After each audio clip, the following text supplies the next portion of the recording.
Hi everyone. आज आसतु Navratra special साबुदाना खिचड़ी बनैबा। Fast कढ़ई रे किछि घियो नेछि, किछि कंचा लंका, धनिया पत्र, आलू गटा, किछि बादाम भी नेछि।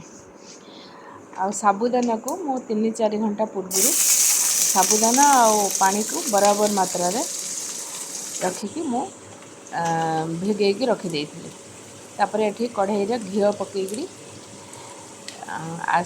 आलू किछि देली। फास्ट आलू दे सारा पर लूण देली, टिके आलू हो सारा पर तापर करी पत्ता, तापर लंका, तापर एठी हमें बादाम को मो को भाजिकरी टिपा अधा टिपा छड़ेकी रखिथिली एठी दे देली। अच्छा तो ओनली 5 मिनट रे ये साबुदाना खिचड़ी रेडी। बहुत कम समय लगे साबुदाना खिचड़ी।